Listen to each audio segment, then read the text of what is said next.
MCQs करेंगे इस chapter का। स्टार्ट करते हैं। बहुत कम लोग ज्वाइन किया यार सुबह सुबह। मैम सर ज्वाइन करना है कि वेट करना है? प्रोबेबली बहुत कम लोग ने ज्वाइन किया। 4-5 सम अच्छे सिखा दिए, बेस थ्योरम से अच्छे से कंडीशंस देख लो और एमसीक्यूज में एक छोटा सा रिवीजन हो जाएगा पूरे चैप्टर का। इसलिए मैं एमसीक्यूज करा रहा हूँ आज के लेक्चर में। आपको सीईटी पर्सपेक्टिव से आइडिया मिल जाएगी पेपर में एमसीक्यूज किस लेवल पे आते हैं। तो हम लोग स्टार्ट करेंगे एमसीक्यूज ऑफ प्रोबेबिलिटी का फर्स्ट वेरी फर्स्ट सम।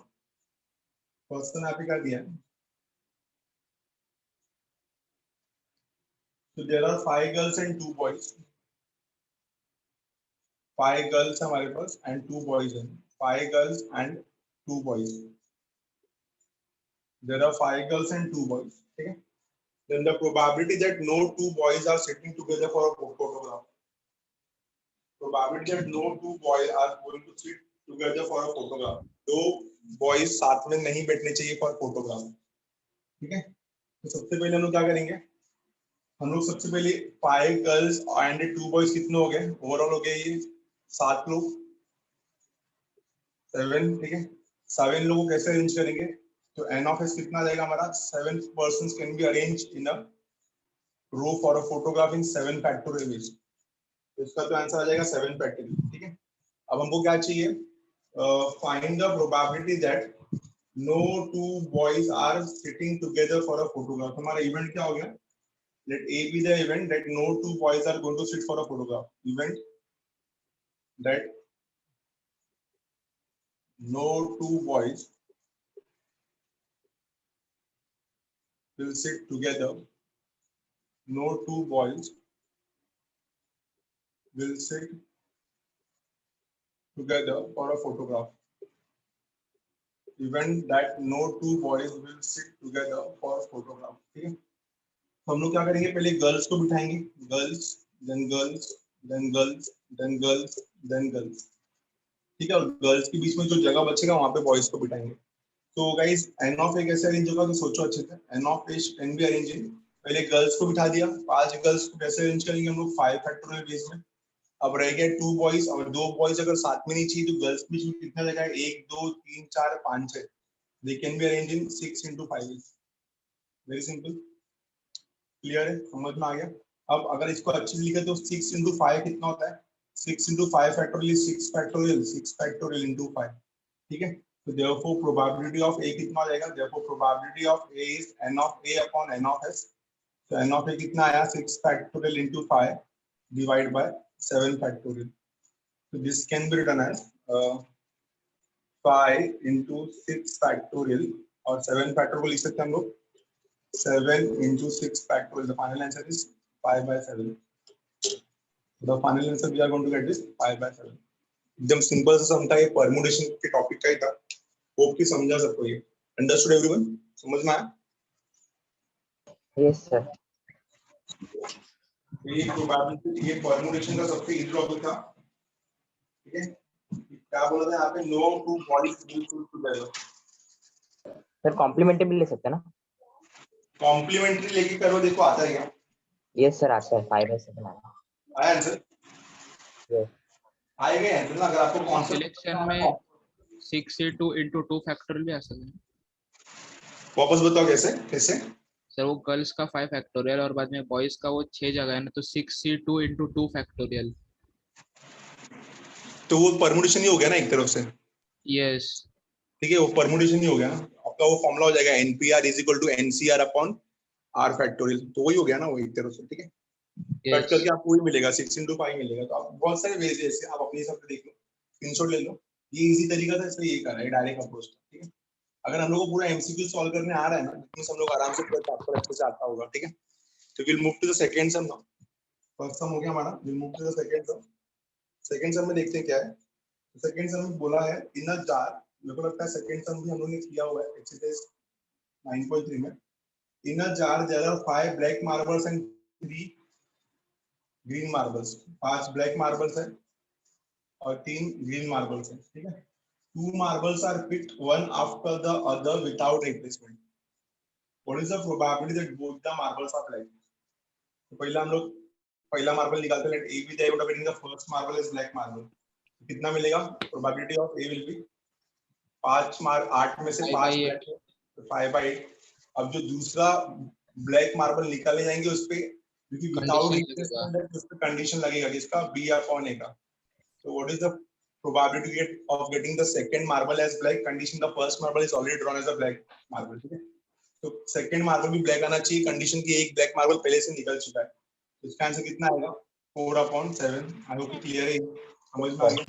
नाउ क्वेश्चन क्या बोल रहा है, what is the probability that both the marbles are black? We are looking for probability of A intersection B, and we know the formula of probability of A intersection B. The answer is probability of A into probability of B by A.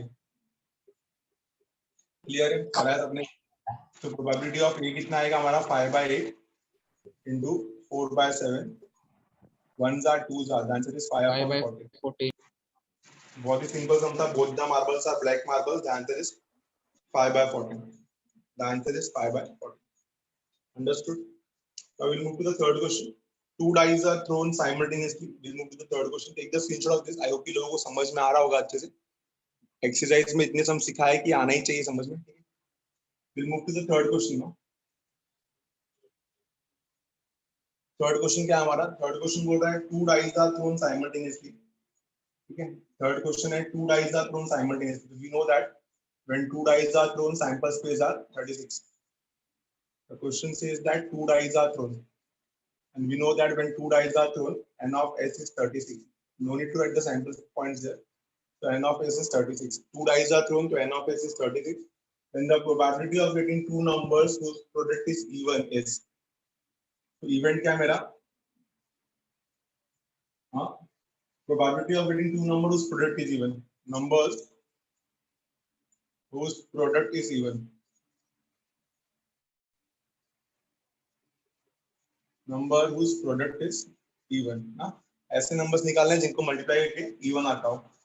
तो क्या आएगा देखो, 1 into 1 तो नहीं होगा, 1 into 2 हो जाएगा, 1 into 2 even होता है, 1 into 4 भी हो जाएगा, 1 into 6 भी हो जाएगा इवन, ठीक है। फिर 2 into 1 भी हो जाएगा इवन, 2 into 2 भी इवन ही होगा। सेकेंड रो तो पूरा आएगा, 2 into 3, 2 into 4, 2 into 5, 2 into 6, 3 into 1 नहीं आएगा, 3 into 2 आएगा इवन है, 3 into 2 इवन होता है, 3 into 3 भी नहीं आएगा, 3 into 4 12, 3 into 4 12 इवन है, 3 into 5 15 इवन नहीं, 3 into 6 18 इवन है, ठीक है। तो इसके बाद आएगा हमारा 4 into 1 यस इवन है, 4 into 2 भी इवन है, 4 into 3 भी इवन है, करना पड़ेगा पूरा, बिना इसका आंसर आएगा ही नहीं। 4 into 4 भी इवन है, 4 into 5 भी हमारा इवन है, 4 into 6 भी हमारा इवन है, देन 5 into 1 ऑड है, 5 into 2 इवन है, 5 into 4 इवन है, 5 into 6 इवन है, देन फाइनली 6 into 1 इवन है, 6 into 2 इवन है, देन 6 into 3 इवन है, 6 into 4 इवन है, and finally we can say that 6 into 5 भी इवन है और 6 into 6 भी इवन है। तो मेरे को लगता है 36 में से सिर्फ 9 पॉइंट्स छोड़ के बाकी सब पॉइंट्स आ जाएंगे इसमें, 5 10 15 20 25 27। So we got n of a as 27. So probability of a will be what, 27 by 36, 27 by 36, 9 का टेबल लगाया, the answer is 3/4। ठीक है, आया समझ में, everyone understood? Everyone understood? Yes. Yes. Yes.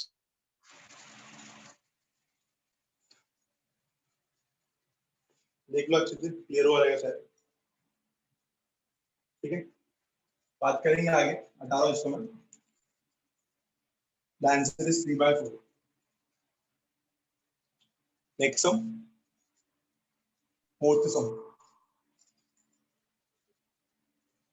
तो फोर्थ सम अगर यहाँ पे अनमोल ने अच्छे से चेक किया, तो फोर्थ सम क्या है हमारा, in a set of 30 shirts, please ध्यान में आता है इंपॉर्टेंट सम है, in a set of 30 shirts, हमारे पास स्टार्टिंग में बोला है 30 शर्ट्स, तो in a set of 30 shirts 17 are white and rest are black, 17 shirt are white and rest are black, तो रेस्ट में कितना आ गया, 13 ब्लैक आ गया ना, 17 व्हाइट शर्ट है और 13 ब्लैक शर्ट है, ठीक है। उसमें से बोला गया है कि 4 व्हाइट और 5 ब्लैक, 4 व्हाइट और 5 ब्लैक शर्ट्स, इनको पार्टी वेयर बोला है। इनको बोला है कि they are party wear. If a shirt is chosen at random from this set, the probability of choosing a black shirt or a party wear shirt is. So guys, black shirt or a party wear shirt. तो हम लोग ने A को लिख लिया black shirt. A is the event of selecting black shirt, and B is the event of selecting party wear shirt. ठीक है ना? तो या तो ब्लैक शर्ट चूज करना है या तो पार्टी वेयर शर्ट चूज करना है। The probability of selecting, the probability of possibility of choosing a black shirt or a party wear shirt. So we are finally looking for probability of black shirt, मतलब A और a party wear shirt, A union B। हम लोग A union B ढूंढ रहे हैं। क्या ढूंढ रहे हैं हम लोग? A union B। Probability of A union B is equal to question mark। Now guys, इसमें सबसे पहले probability of A निकालो। What is the chance of getting a black shirt? Black shirt आने का chance कितना है? Can we say that 13 out of 30? Probability of getting a black shirt is 13 out of 30. You know what is the probability of getting a party wear shirt? Probability of B. 1 आएगा। Party wear कितना हमारे पास 9? Party wear कितना हमारे पास 9 out of 30. तो party wear shirt जो है 4 white है 5 black है। तो पार्टी वेयर शर्ट्स कितना हो गया हमारे पास 9 out of 30। अब इनमें इंटरसेक्शन क्या है, मतलब कॉमन कितना होगा? तो probability of A intersection B. तो ब्लैक पहला क्या है, ए क्या है हमारा ब्लैक शर्ट और बी क्या पार्टी वेयर शर्ट। तो दोनों में कॉमन कितना है 13 ब्लैक और पार्टी वेयर में 5 ब्लैक आता है। तो दोनों में कॉमन कितना होगा? टेंडी से 5 ब्लैक जो पार्टी वेयर है वो कॉमन है दोनों में। ए में 13 कलर के काले कपड़े हैं और बी में उनमें से 5 काले कपड़े को पार्टी वेयर शर्ट्स बोला है। तो दोनों में इंटरसेक्शन कितना होगा? It's very easy 5/30। ठीक है ना? आपको फाइंड क्या करना था? A union B. Now you know the formula of addition theorem of probability. Probability of A union B is equal to probability of A plus probability of B minus probability of A intersection B. This is the formula. So we know the formula for probability of A. The probability of A is 13/30. Then probability of B is 9/30. And probability of A intersection B is 5/30. So 22 minus 5, the answer is 17/30. Is the answer. Understood or not? Please confirm. Samjha? Everyone understood? Yes. ठीक है, the answer is 17/30. The answer is 17/30. ठीक है. The screenshot very simple sum based on addition theorem of probability. हटा रहा इसको मैं, screenshot ले लिया रहेगा सबने। ठीक है, we'll check for the next sum. Next sum क्या हमारा? There are 2 shelves. One shelf has 5 physics and 3 biology book. लिख लेते हैं यहाँ पे। First shelf.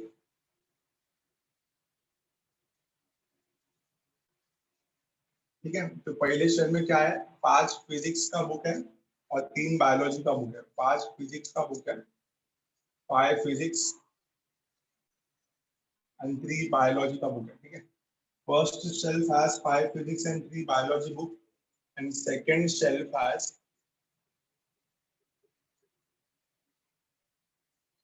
second shelf has 4 physics and 2 biology book। 4 physics and 2 biology का बुक है। ठीक है, तो फर्स्ट शेल्फ के पास 5 फिजिक्स और 3 बायोलॉजी है।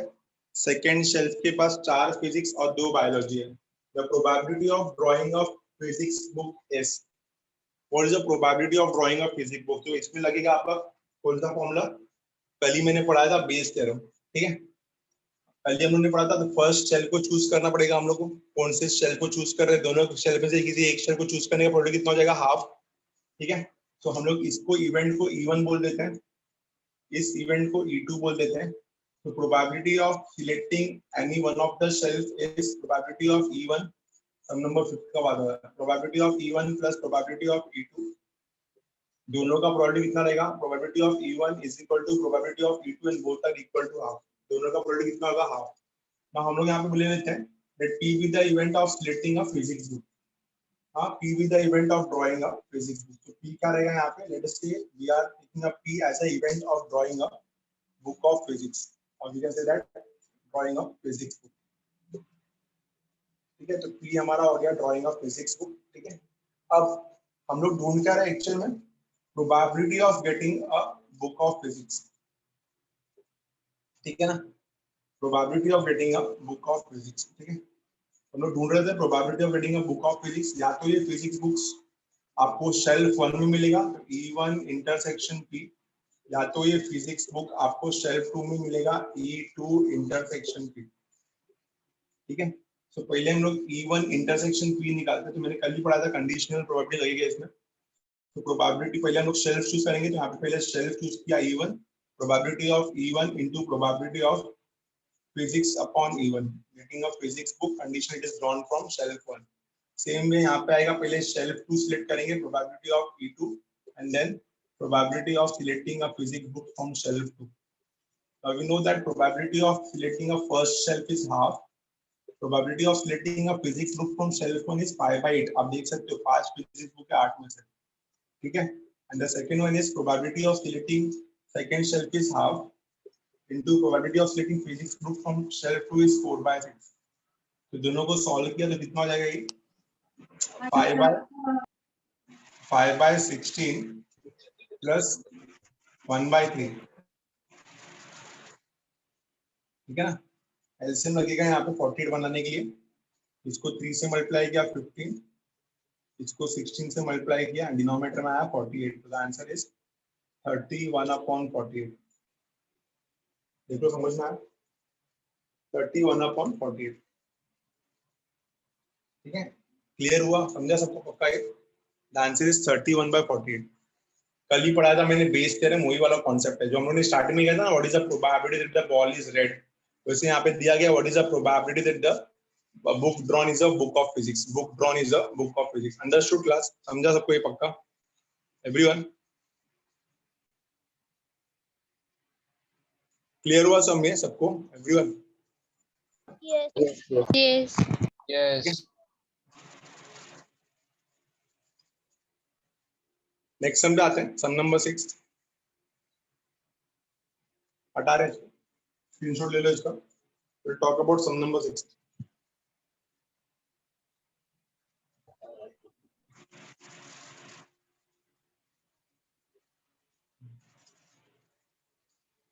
सम नंबर 6 में क्या दिया है? Two friends A and B apply for a job in the same company. The chances of A getting selected is 2/5 and that of B is 4/5. The probability that both of them get selected. Guys, 6th का तो answer बहुत easy है. Probability that both of them get selected. The question is probability of both of them get selected. दोनों के दोनों select हो जाए कितना चांस है? Probability that both of them get selected is actually equal to probability of A intersection B. Guys, A और B को select होने का चांस जो है कंपनी में, the chances of A getting selected is 2/5 and B getting selected is 4/7. ठीक है ना, तो हम लोग को पता है कि A और B तो इंडिपेंडेंट इवेंट है ना, एक का सिलेक्शन दूसरे के ऊपर थोड़ा डिपेंड करता. तो probability of A intersection B is actually probability of A into probability of B. क्या रीजन रहेगा इसका? Since A and B are independent event, एक के इंटरव्यू से दूसरे को कितना फर्क पड़ता है. तो the answer is probability of A ये लोग ने कितना दिया है 2/5. प्रोबेबिलिटी ऑफ A ये लोग ने 2/5 दिया और प्रोबेबिलिटी ऑफ B कितना दिया ये लोग ने 4/7. So the answer we are going to get is 8/35. Sum number 6. The answer is 8/35. Very easy. The answer is 8/35. ठीक है, हाँ ठीक है. नेक्स्ट सम पे आते हैं. सम नंबर 7 पे उसका स्क्रीनशॉट ले लो फटाफट. सम नंबर 7 पे आते हैं. Probability that both of them get selected. Both of them get selected is probability of A intersection B. A intersection B, since they are giving an interview on their separate basis, both will be independent events. Okay? Probability of A intersection B is equal to probability of A into probability of B, since both the events are independent. Since both the events are independent. We'll talk about sum number 7 now. Sum number 7 में क्या बोल रहा है? देखो, sum number 7 में है the probability that a student, सुनना अच्छे से, sum number 7, The probability that a student knows the correct answer to a multiple choice question is 2/3. Okay. If the student does not know the answer, then the student guesses the answer. Right? Okay. The probability of the guessed answer being correct is 1/4. Answer पता होने का chance 2/3 है, नहीं आता तो gas करेगा और gas करने का चांस कितना है 1/4. Given that the student has answered the question correctly, मतलब कंडीशन है कि उसका आंसर सही आया है, उसका आंसर जो है वो सही है, मतलब हम लोग को यहाँ पे कंडीशन दे दिया है कि the answer of the student is correct. What is the probability that a student knows the correct answer? कितना चांसेस है कि अगर उसका आंसर राइट था तो उसको आंसर पता था, लेकिन ये नहीं कि उसने गैस किया है, इसका मतलब उसको आंसर पता था. यहाँ पे हम लोग को दो इवेंट लेना होगा. पहला इवेंट ए का बात करेंगे यहाँ पे, पहले इवेंट ए का बात करेंगे. तो इवेंट ए में क्या आएगा? Student knows the correct answer. Student knows the correct answer. A आएगा आपका student knows the correct answer. हम लोग बोल सकते हैं यहाँ पे ए को student knows the correct answer. तो अगर ए जो रहेगा student knows the correct answer है, तो ए डैश क्या रहेगा? ए डैश रहेगा student guesses the answer. Student guesses the answer. ठीक है. और बी क्या रहेगा हमारा? बी रहेगा that answer is correct. B रहेगा that answer is correct.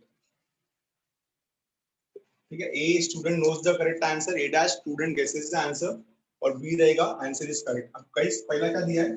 What is the probability that student knows the answer? Probability of A. Student knows the answer is probability of A 2/3. So probability of A dash इसका complement हो जाएगा 1 minus probability of A. 1 minus probability of A is 1 minus 2/3 and 1 minus 2/3 is again 1/3. And उसके बाद क्या दिया है?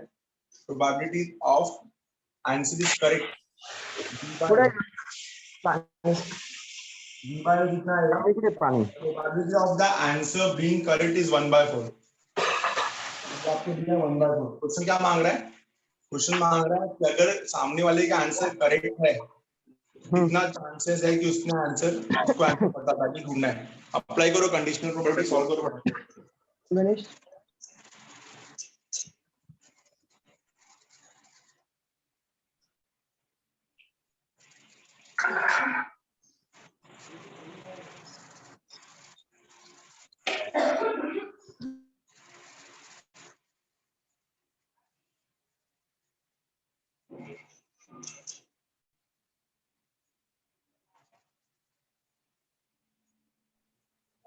ठीक है. तो क्वेश्चन को बहुत अच्छे समझ के लो. ए क्या बोल रहा है? Student knows the correct answer. तो ए डैश क्या हो जाएगा? Student guesses the answer. और बी क्या होगा? आंसर इज करेक्ट, मतलब जो दिया उसमें आंसर राइट है. ठीक है. Probability of a student knows the correct answer 2/3. तो पता होने का अगर प्रोबेबिलिटी 2/3 है तो नहीं गैस करने का कितना हो गया? 1/3. और दूसरा क्या दिया है? Probability that answer is correct if the student knows the correct answer, मतलब ये दिया है कि उसका आंसर करेक्ट है. कितना चांसेस है करेक्ट होने का? 1/4. अब आपको कंडीशन दिया है कि अगर उसका आंसर सच में करेक्ट है तो कितना चांसेस है कि उसको आंसर पता था, उसने गैस नहीं किया था, उसने को पता था. तो गाइस क्या फॉर्मूला बनेगा इसका? Probability of b by a का the formula is probability of. Sir वो b probability of b by a dash नहीं आएगा? तो b by a dash equals to 1/4. Probability of क्या क्या बोल रहे हो? Probability of b upon a dash. ऊपर का वापस बताओ ना, वापस बोलो क्या बोल रहे हो? सर इसमें दिया है कि the probability of the guessed answer being correct ना, तो वो करेक्ट और वो गेस्ट किया है तो a dash आएगा ना, b upon a dash. बराबर रॉन्ग है मेरा रॉन्ग है. Probability of the guessed answer B, हां तो प्रोबेबिलिटी ऑफ a dash आएगा. सॉरी मेरा रॉन्ग है. परफेक्ट, a dash आएगा. अब हमको ये ढूंढना है probability of a by b. निकालो इसका answer probability of a by b का.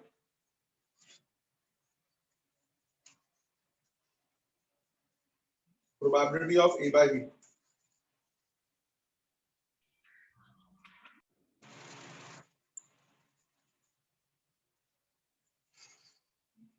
सिखाया था मैंने आपको ये conditional probability based theorem. Probability of A into probability of इसका रेसिप्रोकल कर देने का B upon A. बताया था मैंने आपको ये डिवाइडेड बाय नीचे क्या आएगा, फिर से यही probability of A into probability of B by A plus probability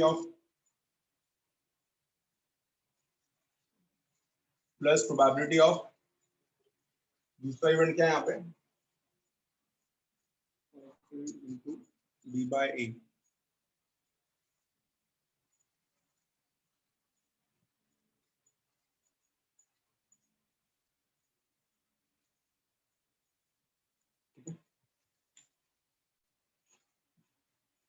probability of A into B by ए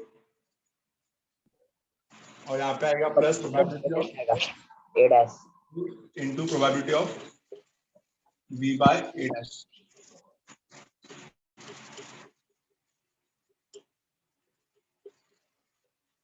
दूसरा इवेंट होगा ना, A dash into probability of B by A dash.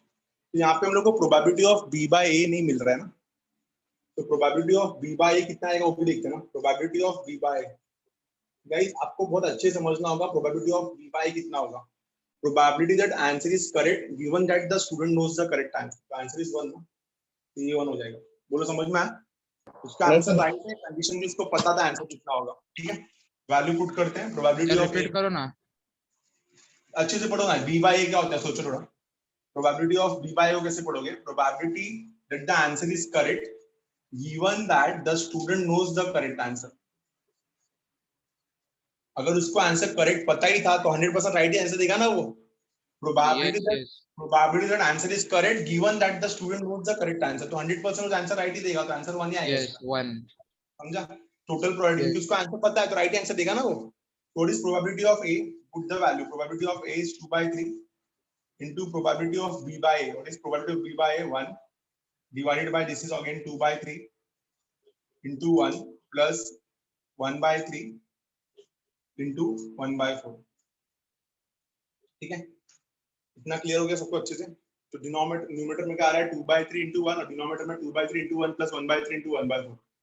Solve करेंगे तो न्यूमरेटर हो जाएगा 2/3, डिनोमिनेटर हो जाएगा आपका 2/3 plus 1/12।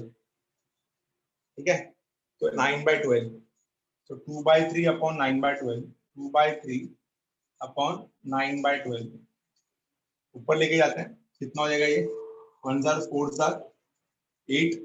ठीक है, और नीचे 9, तो मेरे को लगता है 8/9 आना चाहिए। देख लो अच्छे, समझा। सम नंबर 7 द आंसर इज 8/9। ये भी बेस थ्योरम के ऊपर बेस्ड था। ठीक है, पहला इवेंट क्या था, a student knows the correct answer, A dash student guesses the answer. उसके बाद ये मेन इवेंट आ गया, आंसर इज करेक्ट, मतलब कंडीशन दी जाए कि आंसर करेक्ट है। knows the correct answer 2/3, guesses the answer 1/3, answer is correct, condition that the student knows the correct answer is 1, answer is correct, condition that student guesses the answer is 1/4। ठीक है, so we need to find if the answer is correct, what is the chance that the student knows the correct answer। so we are looking for probability of a by b, applying the base theorem we got the value as 8/9। तो इस पे भी हम लोगों ने Bayes theorem apply किया सम number 7 में भी, और सम नंबर 7 में भी बेस थ्योरम अप्लाई करके सॉल्व किया हमने। ठीक है, स्क्रीनशॉट ले लो इसका फटाफट। आई होप कि लोगों को क्लियर है बेस थ्योरम अच्छे से। इंपॉर्टेंट सम था ये, तो ट्रिकी वाला भी था, तो ध्यान देना अच्छे से। Will move to the next sum. हो गया ये अच्छे से, सम नंबर 7 का स्क्रीनशॉट ले लो, आगे के लिए काम में आएगा ये। अच्छे से स्क्रीनशॉट ले लो इसका, आगे के लिए काम में आएगा। Will talk about sum number 8। Bag 1 contains 3 red and 4। यहाँ पे फिर से सम नंबर 8 में क्या बात किया जा रहा है, bag 1 contains 3 red and 4 black balls. यहाँ पे पहला बैग 1 का बात करते हैं। So bag 1 contains 3 red and 4 black balls। So bag 1 contains क्या आएगा 3 red and 4 black balls, ये हो गया bag 1। और दूसरा दिया है bag 2 contains what? Bag 2 contains 5 red and 6 black balls। 5 red and 6 black ball। ठीक है, one ball is drawn at random from one of the bag and it is found to be red। It is found to be red, the probability that it was drawn from the bag। Again you need to apply base theorem। ठीक है, एक bag select किया है, one ball is drawn at random from one of the bag and it is found to be red। तो guys इसको bag 1 को हम लोग क्या बोल देते हैं, इवेंट 1, इसका प्रोबेबिलिटी हाफ हो जाएगा, इवेंट 2 इसका प्रोबेबिलिटी हाफ हो जाएगा। तो probability of E1 is equal to probability of E2 is equal to half. ठीक है ना, समझ में आया? Probability of selecting red ball from bag 1, तो probability of red ball from bag 1 कितना हो जाएगा? Probability of selecting red ball from bag 1 को मैंने यहाँ पे E1 बोला ना, तो probability of selecting red ball from bag 1 is कितना? 3/7. Understood? Then probability of selecting red ball from bag 2. Probability of selecting red ball from bag 2 is 5/11.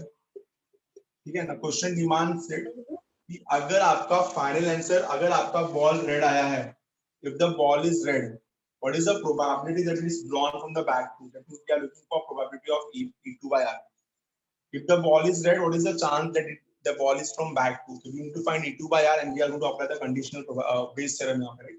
So probability of E2 by R is actually probability of E2 into probability of R by E2 into probability of R by E2 divided by probability of E1 into probability of R by E1 plus probability of E2 into R by E2. Now put the value and get me the answer.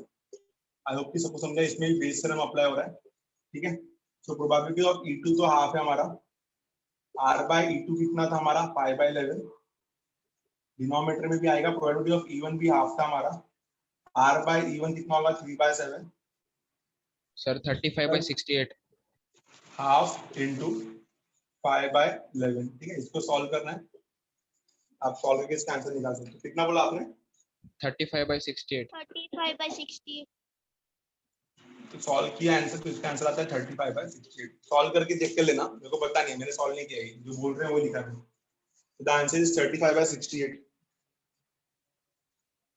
Again तीन सम हम लोग ने इस MCQs में तीन सम Bayes theorem के ऊपर देखा, ठीक है? One ball is drawn from the bag, what is the chance that it is from bag 2, ठीक है? तो ये मैंने आपको कल अच्छे से सिखा के दिया था। नाउ 9th जो क्वेश्चन है वो ऑड्स के ऊपर है। लास्ट टॉपिक था हमारा 6.5 exercise, odds in favour of A, probability of A ratio probability of A dash, odds in against A, probability of A dash ratio probability of A। तो एक odds का भी रिवीजन कर लेते हैं। क्वेश्चन नंबर 9 का क्वेश्चन नंबर 10 जो है उसका फटाफट आ जाते हैं, ध्यान देते हैं यहाँ पे। So we'll talk about question number 9. Question number 9 में बोला गया है a fair coin is tossed twice. So we are moving to question number 9. एक कॉइन को 4 बार टॉस किया, 2 बार, ठीक है? कॉइन को अगर 2 बार टॉस किया तो सैंपल साइज कितना आएगा? a fair, यार यहाँ पे आपसे फेयर लिखा है, आगे लिखा नहीं है सर डाइस है, डाइस। लेकिन सिर्फ फेयर लिखा है क्वेश्चन में तो। अच्छा 4 5 6 1 2 3 4 जरूर डाइस होगा, बराबर, ठीक है? तो a fair dice is thrown, a dice thrown twice. A die is tossed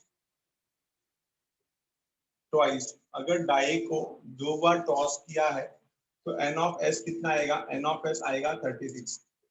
अब यहाँ पे इवेंट देखो ना, what are the favors, what are the odds in favor of getting 4 5 6 on the first toss and 1 2 3 4 on the second toss? तो a के अंदर क्या आएगा? फर्स्ट टॉस में 4 5 6 चाहिए, तो 4 5 6 फर्स्ट टॉस में, 4 चाहिए, 5 चाहिए और 6 चाहिए फर्स्ट टॉस में, और सेकंड टाइम में क्या चाहिए? 1 2 3 4। तो 4 1 पहला, 4 2 दूसरा, 4 3 तीसरा, 4 4। तो फर्स्ट टॉस में आपको 4 5 6 चाहिए और सेकंड टॉस में आपको 1 2 3 4 चाहिए। तो 4 1 4 2 4 3 4 4, 5 1 5 2 5 3 and then 5 4, and then next one is 6 1 6 2 6 3 and then finally 6 4, ठीक है? So these are the answers for event A. So we got n of A as 12. If n of A is 12, so therefore probability of A will be 12/36. तो अगर probability of A 12/36 है तो कितना हो जाएगा? ये 1/3, ठीक है ना? तो प्रोबेबिलिटी ऑफ A डैश कितना हो जाएगा? प्रोबेबिलिटी ऑफ A डैश हो जाएगा 2/3। शॉर्टकट में लिख दिया, आपको पता है कैसे आता है A डैश, ठीक है? क्वेश्चन क्या मांग रहा था? What are the odds in favour? तो ऑड्स इन फेवर जो होता है वो क्या होता है? ऑड्स इन फेवर पहले A आता है, बाद में A डैश आता है, ठीक है? तो ऑड्स इन फेवर इज क्या आता है? पहला आता है प्रोबेबिलिटी ऑफ A और बाद में आता है प्रोबेबिलिटी ऑफ A डैश। पहला आता है प्रोबेबिलिटी ऑफ A, बाद में आता है प्रोबेबिलिटी ऑफ A डैश। तो प्रोबेबिलिटी ऑफ A कितना आएगा हमारा? 1/3 रेशियो A डैश कितना आएगा? 2/3। तो फाइनल आंसर कितना आएगा हमारा? 1/2। The answer is 1/2। Understood guys? समझा एवरीवन? क्लियर है सब? Yes. यस 10th वाला आप लोग सॉल्व करो फटाफट। 10th वाला मैंने बहुत अच्छी सिखाया था। 2 मिनट आपके पास 10th वाला सॉल्व करो फटाफट। लास्ट क्वेश्चन रहेगा 10th वाला सॉल्व करो एवरीवन। अच्छे से देखो 10th वाला और अच्छे से ट्राई करो।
पढ़ा है मैंने आपको 10th वाला, अच्छे से सॉल्व करो।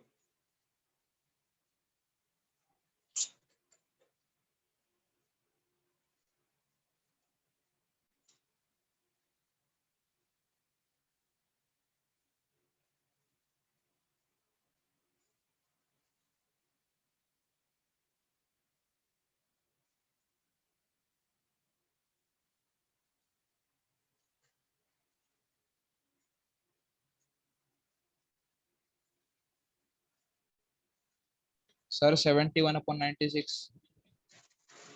देखते हैं, क्रॉस चेक करते हैं।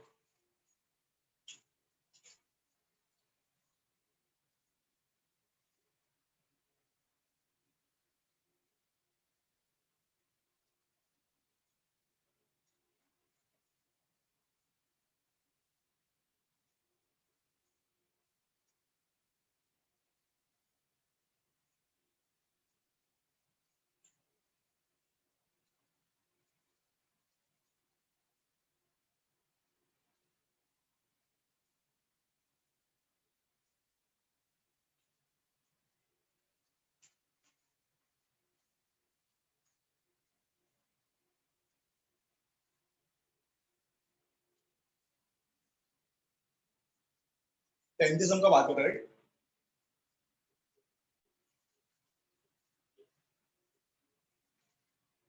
Question number 10।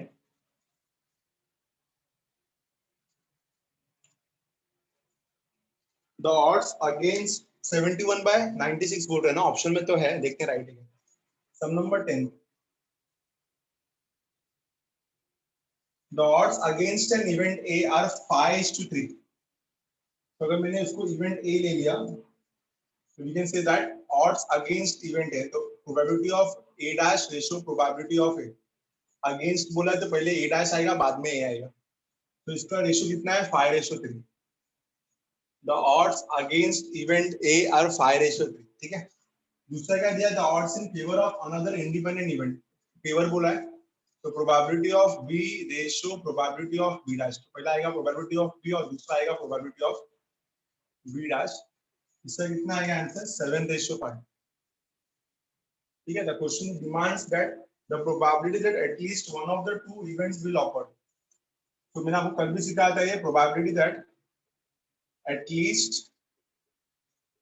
one of the two events, at least one of the two events must occur.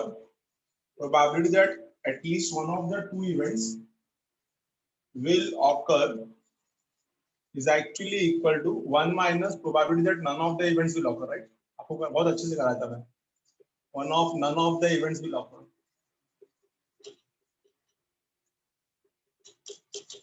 ठीक है, समझ में आ गया?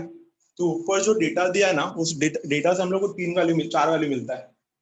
प्रोबेबिलिटी ऑफ ए डैश कितना मिलेगा? प्रोबेबिलिटी ऑफ ए डैश मिलेगा आपको 5/8। प्रोबेबिलिटी ऑफ ए कितना मिलेगा आपको 3/8। प्रोबेबिलिटी ऑफ बी कितना मिलेगा आपको? प्रोबेबिलिटी ऑफ बी मिलेगा आपको 7/12। और प्रोबेबिलिटी ऑफ बी डैश कितना मिलेगा आपको 5/12। ठीक है ना, ये समझ में आ गया तो हम लोग कितना सिखाया मैंने ये। ठीक है, now the question is that कि at least one of the two events must will occur. इसका आंसर आएगा 1 minus none of the events will occur. तो नन ऑफ द इवेंट्स क्या होता है, A dash intersection B dash, ये होता है none of the events will occur. क्योंकि ये इंडिपेंडेंट इवेंट है, जिसका आंसर आएगा probability of 1 minus probability of A dash into probability of B dash. ऐसा क्यों आ रहा है, क्योंकि क्वेश्चन में क्लियरली बोला है कि ये इंडिपेंडेंट इवेंट्स। तो 1 minus probability of A dash कितना है, देख लो यहाँ पे 5/8। प्रोबेबिलिटी ऑफ ए डैश 5/8 और प्रोबेबिलिटी ऑफ बी डैश कितना है 5/12। तो कहीं ना कहीं ये क्या हो जाएगा 1 माइनस 25/96। क्रॉस मल्टीप्लाई किया तो कितना आएगा 71/96 इज द करेक्ट आंसर। 71/96। देखो समझा अच्छे से everyone, understood? Yes. The answer is 71/96। ठीक है, तो ये सब सम्स है आपके। इसके बाद जो भी स्टार्ट हो रहा है वो अपने मेन सम स्टार्ट हो रहा है एक्सरसाइज के। होप कि आपको याद है, सबको समझ में आवा अच्छा। 9.4 का 6th सम बताओ। कौन सा? 9.4 6th सम। 9.4 का 6th some.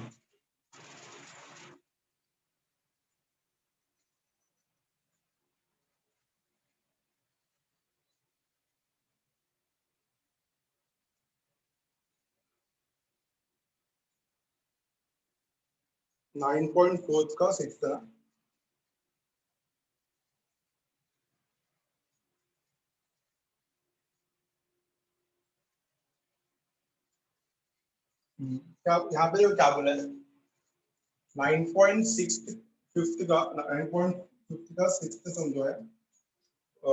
A diagnostic test has a probability of 0.95% of giving a positive result when applied to a person suffering from a certain disease, and probability of 0.10 of giving a false positive result when applied to a non-sufferer।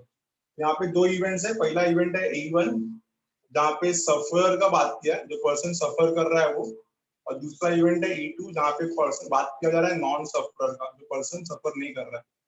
तो E1 is the event where the person is sufferer, E2 is the event where the person is non-sufferer। ठीक है, now probability of E1 कितना है? It is estimated that 0.5% of the populations are sufferers। तो probability of E1 0.5%। 0.5% मतलब 0.5/100। ठीक है, probability is estimated that 0.5% of the populations are sufferers। अगर 0.5% sufferers है तो कितने परसेंट सफरर्स नहीं होंगे? 0.95%। 0.95% इज 0.95/100। ठीक है ना, हमको दिया गया है इसके आगे कि सॉरी 0.95 नहीं आएगा, 99.5 आएगा। 99.5/100 कि 0.5% अगर सफरर्स है तो 99.5% सफरर्स नहीं होंगे। ठीक है, अब हमको आएगा दिया है कि probability that 0.95 of giving a positive result when applied to a person suffering from a certain disease।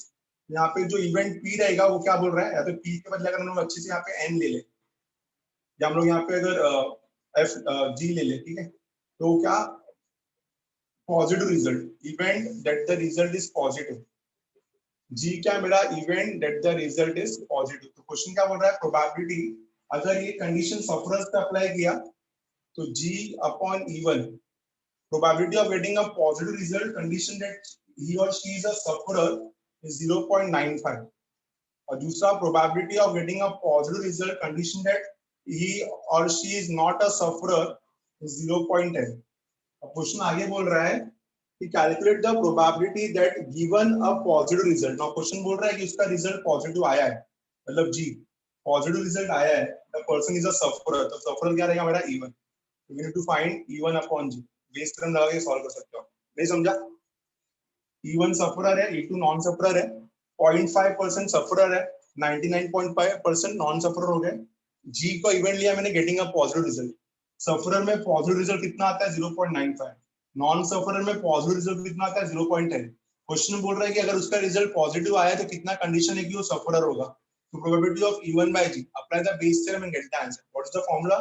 probability of E1 into probability of G upon E1 upon probability of E1 into probability of G upon E1 plus probability of E2 into probability of G upon E2। कर लोगे खुद से अभी आगे, ठीक है? Yes sir yes. ठीक है। सो मेरा सेकंड लेक्चर है गाइस 8:20 का, तो वाइंड अप कर रहा हूँ लेक्चर है। मिलते हैं नेक्स्ट लेक्चर में। ये चैप्टर मेरा कंप्लीट हुआ।